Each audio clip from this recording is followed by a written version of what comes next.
So class 6, today I will start the new chapter regarding the Gupta Empire. The theme of the Gupta Empire is the Golden Age Gupta Empire. Okay. So about 500 years after the fall of the Maurya, about 500 years after the fall of the Mauryan Empire, a new dynasty came, rose to power in the Ganga Valley, the imperial Guptas, for about 2 centuries. The Guptas brought unity to a very large part of India. Although they could never control either the northwest or the far south. We learn from Fahim, a Chinese pilgrim, that the Gupta Empire was well governed and prosperous.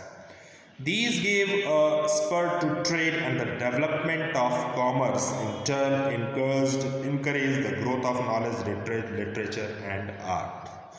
It is because of the progress made during the period that some historians call in the Golden Age of Indian history. Golden Age of Indian history और the classical age of Indian culture. So Guptas empire जब आया तो ये एक Indian history का golden age of Indian history मानी जाती है और the classical age of Indian culture माना जाता है. ठीक है. So sources, what is the sources of Gupta's empire? The pillar inscription of the Gupta's period provide us with the valuable information mainly about the king Samudragupta conquest. There are other inscriptions as well which are written on different materials like copper, stone and clay tablets. Coins and literacy works belonging to this period also threw light upon the reason of the Samudragupta and other rulers of this time. The accounts of foreign travelers like Fahim who visited the courts of Gupta's rulers also shed light on various aspects of Indian society and politics. So political history. Chandragupta first, the most important point, Chandragupta first 320 to 335 CE. So Gupta dynasty was founded by Chandragupta. First, he belonged to a Vaishya family and ruled over a small area in Magadha. He further raised the power and prestige of his family by marrying Kumara Devi, a Likshmi princess of Vaishali, which helped in extending his influence over a greater part of Bihar, UP and Bengal. Chandragupta was known as Maharajadhiraja, which means the great king of kings. He died in 335 CE and was succeeded by his illustrious means famous, well respected and admired son Samudragupta, who is regarded as the great ruler of the Gupta dynasty. Samudragupta 335 to 375 CE. After this, Chandragupta first, then Samudragupta time start. So Samudragupta, what is the time of Samudragupta? The time of the Samudragupta was 335 CE, 375 CE. The first time Chandragupta first, 320 to 335 CE. Then after Samudragupta. So Samudragupta united his empire politically through direct conquest and wars. We also about his conquest from the Allahabad pillar inscription which was written by his court poet Harisena. So conquest and annexations. Having won many wars, Samudragupta is known as the Napoleon of India. He defeated and brought under his rule ruler of western UP and Delhi, frontier states of Kamrupa, Assam. Where is Kamrupa? It is situated in Assam.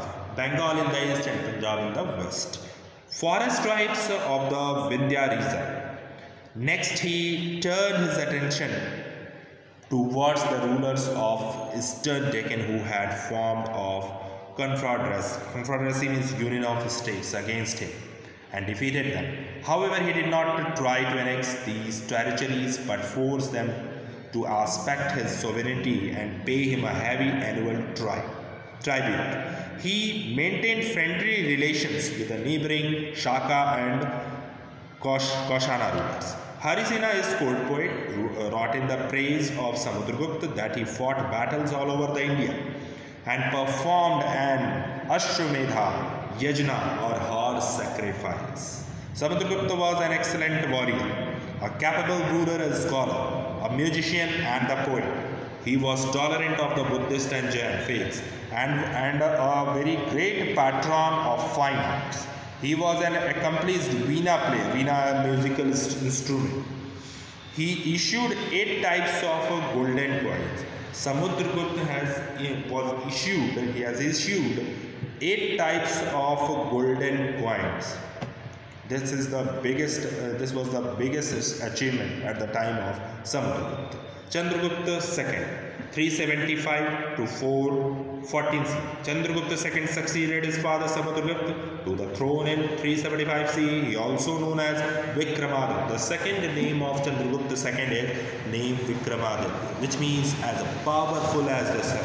Which means, what is the mean of Vikramaditya? This is the mean, the powerful as the sun. The inscription on the pillars, iron pillars at Mehrauli in Delhi, Udayagiri, Mathura, Sanchi as testimonials to the achievements of his illustrious ruler. He revered the Shakas who ruled over the ports of Malwa, Gujarat and Saurashtra and thus became very powerful. By marrying his daughter to the Deccan king, he formed a strong alliance with the Vatakas. The reason was annexed to his empire and Ujjain was made the second capital.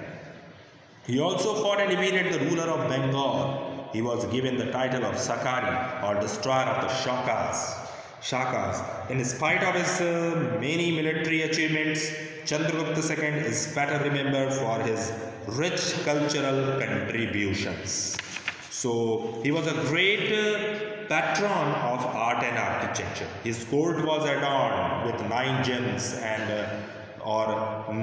Navratna. 9 gems, 9 gems bole ya Navratna, which included the great poet Kalidasa.